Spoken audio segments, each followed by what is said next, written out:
પાટણ શહેરમાં રખડતા ઢોરોને પકડવાની નગરપાલિકાની કામગીરી હવે મૂંગા પશુઓ માટે જીવલેણ સાબિત થઈ રહી છે.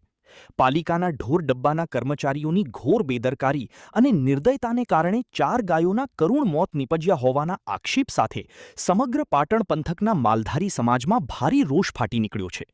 મળતી માહિતી અનુસાર પાટણ નગરપાલિકાની ઢોર ડબ્બા ટીમ દ્વારા પશુઓ પકડવાની ઝુંબેશ દરમિયાન પશુ ક્રૂરતાના તમામ નિયમો નેવે મૂકવામાં આવ્યા હોવાના માલધારી સમાજે આક્ષેપો કર્યા હતા.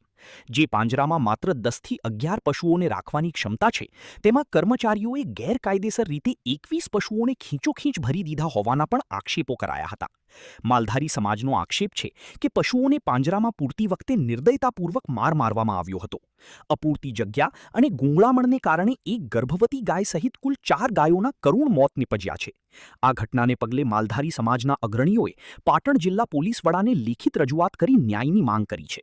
પશુપાલકોએ માંગ કરી હતી કે મૃત ગાયોનું વેટરનરી ડોક્ટર પાસે પેનલ પોસ્ટમોર્ટમ કરાવવામાં આવે અને મૂંગા જીવોના મોત માટે જવાબદાર પાલિકાના કર્મચારીઓ સામે તાત્કાલિક પગલાં ભરવામાં આવે. પાટણ નગરપાલિકાનો ઢોર ડબ્બામાં પાંજરામાં કેપેસિટી 10 ગાયોની અને 21 ગાયો અંદર ભરીથી ખીચોખીચ ઢોર ડબ્બાના કર્મચારીઓએ દોરડા બધી ગાયોને ખેંચી કે અંદર 4 ગાયો મરી ગઈ છે. અમે એ ડિવિઝન પોલીસ સ્ટેશન ફરિયાદ દાખલ કરવા જઈએ છીએ.